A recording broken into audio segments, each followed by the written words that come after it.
সূরা বাকারা আয়াত number 125 number আয়াত। এই আয়াতে আল্লাহ বলেন, হাফিজু আলাস সালাওয়াতি ওয়াস সালাতিল মুসতা, পাঁচ ওয়াক্ত নামাজের প্রতি যত্নবান হও। ওয়া কুমু লিল্লাহি কানিতিন, আল্লাহর সামনে বিনীতভাবে দাঁড়াও। তাহলে কিবলার সামনে দাঁড়াইলাম, বিনীতভাবে দাঁড়াইলাম। এখন কথা হলো, দাঁড়াবো কেন, দাঁড়িয়ে কেন নামাজ পড়বো? সহিহ বুখারী হাদিস নাম্বার 1117। কত হয়? 11,000 বলে কে জানি গেছে। 1117, 317 কত হয়? 1117। এই হাদিসটা কেন সেই হাদিস জানেন? একটা কাজ আছে। আবার বলেন, সহিহ বুখারীর কয় নাম্বার হাদিস? 1117। সারাদিন হাঁটে, হাঁটার পর চা স্টলের সামনে 10 মিনিট গল্প করে, আছে না নাই? এর লাগে হাদিস নাম্বারটা মুখস্থ করেছে। এই হাদিসের মধ্যে আসছে নবীর সাহাবা ইমরান ইবনে হুসাইন, উনি বলেন, কানাত বি বাওয়াসির, আমার অর্শরোগ ছিল। অর্শরোগ চিনেন তো?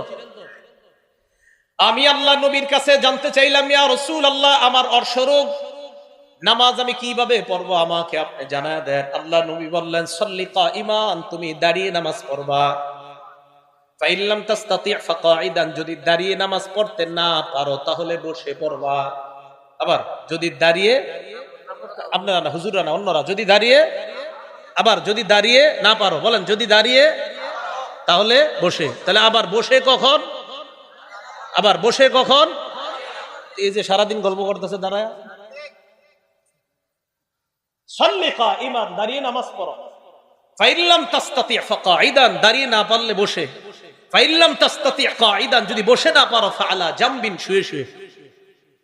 তাহলে বলেন তো, এক নাম্বার, যদি দাঁড়ানোর সক্ষম হয় তাহলে কিভাবে নামাজ পড়তে হবে?